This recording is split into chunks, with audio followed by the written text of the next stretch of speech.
Welcome to ECNN, your source for the top stocks in the Eskay Camp, Canada's hottest mineral district. I'm your host, Danielle Fernandez. Today I have in studio with me the CEO of Crystal Lake Mining, Richard Savage. Richard, thanks for being here. Thank you, Danielle. What a treat. I can't believe you got a studio set up here in the middle of nowhere. Very impressive. We're breaking ground in more ways than one. Excellent. Okay, so I know that Crystal Lake has been buzzing on Bay Street. It's been buzzing across Canada. I was wondering if you can touch on why, and I think why people are so excited about this project. I think it's people are excited about it. It's what we've attracted. We were very fortunate to get the ground that we currently have, one of the largest land packages in the greater Eskay Camp.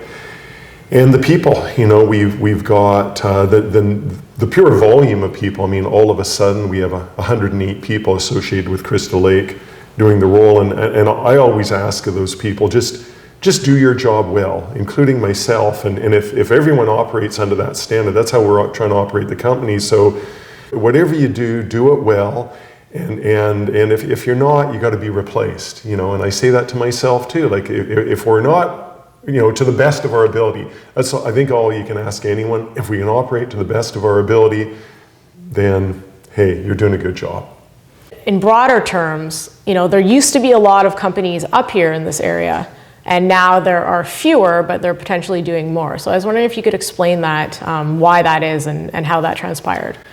Because the world's changing, the world's always going to change. And it's interesting because I grew up, I was going up the elevator of the Vancouver Stock Exchange, and in gets Murray Pezim. And Murray Pezim, what's the stock tip of the day? And he says, buy Calpine. So really the road we drove on to get here, part of the way, was built because of Murray Pezim. So for those who don't know, he was a big mining promoter in the 1980s. There were 100 companies up here in the late 80s looking for discoveries. And today we're down to about 10 key players, Crystal Lake Mining being one of them.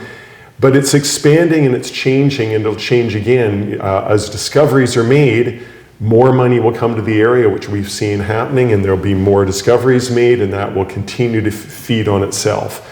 So again, we're a company, we're an opportunist company, we're an aggressive company.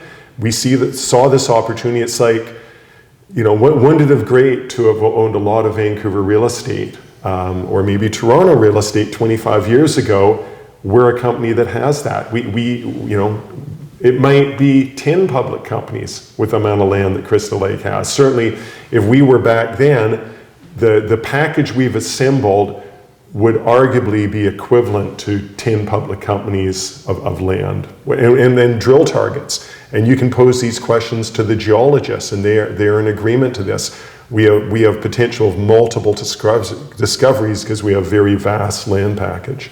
And by multiple discoveries, you mean like various minerals, not just gold or copper. It would be across the board. Yeah, it'll be interesting to see what we find. We've got historic gold resource. Peter Lightfoot touched on it. So yeah, we're out looking for gold. I love shiny gold, but who knows what metals we're going to be finding. No one expected a nickel discovery, and then just down the road, where I'm going to be driving to after this interview, is down to the Garibaldi camp. It's very close. So we're literally getting in the car and driving over to it, and they found a nickel discovery. So anything is possible.